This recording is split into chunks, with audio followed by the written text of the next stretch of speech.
एक दादी और एक पोती थी जो रोज सत्यवान की कहानी सुनती थी। लोटे में जल भरकर फूल रखकर कहानी कहा करती थी। सत्यवान का नाम लेकर अर्घ देती थी।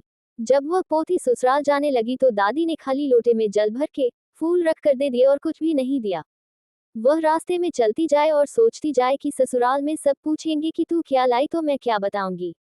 तो सत्य भगवान ने सोचा कि इसका कष्ट मिटाना चाहिए। रास्ते में वह कहानी कहकर अर्घ देती गई तो हीरे मोतियों गहनों का भंडार हो गया। वह खूब पहन ओढ़कर ससुराल पहुंची तो ससुर ने कहा कि बहू तो बहुत बड़े घर की है, बहुत धन लेकर आई। सासू ने कहा कि पड़ोसन से मूंग चावल उधार ले आओ और बहू के लिए बनाओ। फिर बहू ने कहा मेरे लोटे में से जल लेकर रसोई बनाओ। लोटे में से जल लेकर रसोई बनाई तो भगोना भर गया, तरह तरह की मिठाइयां हो। सासू ने कहा बहू जीम ले। वह बोली कि ससुर जी ने नहीं खाया, आपने नहीं खाया, पति ने नहीं खाया, इसलिए मैं कैसे खा लूं, और मेरा सत्यवान की कहानी का नियम है। तो उसने कहानी कही, सबने सुनी तो वहां धन का ढेर लग गया।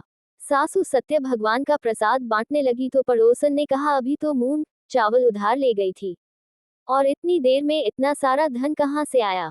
फिर उसने कहा मेरी बहू सत्य भगवान की कहानी करती है, उसी ने दिया है।